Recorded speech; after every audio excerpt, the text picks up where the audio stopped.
1975 senesinden beri şu Cağaloğlu'nda gitmediğim cami kalmadı. Ama inanın içimde çok gıktıydı. Şu Ayasofya'da bir cuma namazı kılmak. 6 yaşından beri İstanbul'dayım. Okul gezilerini çıkarttırırlardı. Biz o zaman bir gelmiştik buraya. Ayasofya'nın yeri bende çok bambaşka. Ben çocukluğumdan beri senede bir kere olsun gelmeye çalışanlardanım. Daha önce çocukken gelmiştim. Giremiyorduk çünkü bilet vardı. Misafirlerimizi gezdiremedik. Paralı olduğu için. İnanın ben bunu yaşadım. Burası bize Fatih Sultan Mehmet'ten emanet olduğu için, bize miras bırakıldığı için bence cami olarak çok güzel oldu.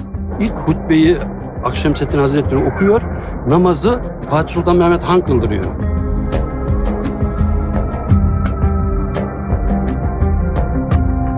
Aslında bütün camilerimizin maneviyat güzelliği vardır. Fakat bazı camiler vardır ki hani daha özeldir. Mescid-i Aksa gibi, Ayasofya gibi.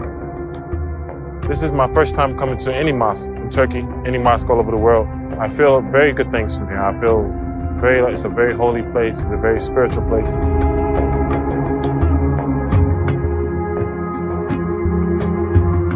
Girdiğimde ağladığımı hatırlıyorum ve şu kapının önünde oradaki mermere oturup saatlerce sadece içeriye girmeden oradan buranın kalabalığını izledim. Çocukların koşturmasını, insanların ibadet etmesini.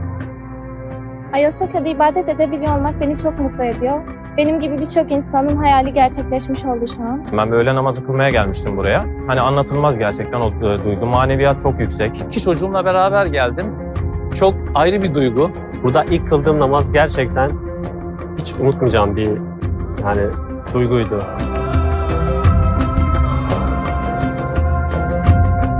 O maneviyatı direkt bütün hücrelerinizde hissediyorsunuz. Nasıl diyeyim, hani anlatılmaz yaşanır deniliyor ya.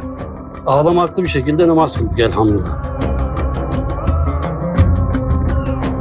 Bizim dinimiz kardeşlik dinidir ve kardeşliğimiz bütün insanlığa örnektir. Dedelerimiz, babalarımız, eski insanlar için gerçekten hani üzgünüm. Keşke bu duyguyu, bu hissiyatı yaşayabilselerdi. Çok teşekkür ederim Cumhurbaşkanımıza bu duyguyu bize yaşattığı için. 2020 yılında İslam sancağını tekrar Ayasofya'ya diken Sayın Cumhurbaşkanıma şükran ve teşekkürlerimi arz ediyorum. Ayasofya'nın dirilişi, insanlığın özlemle beklediği temeli adalet, vicdan, ahlak, tevhid ve kardeşlik olan medeniyet güneşimizin yeniden yükselişinin sembolüdür.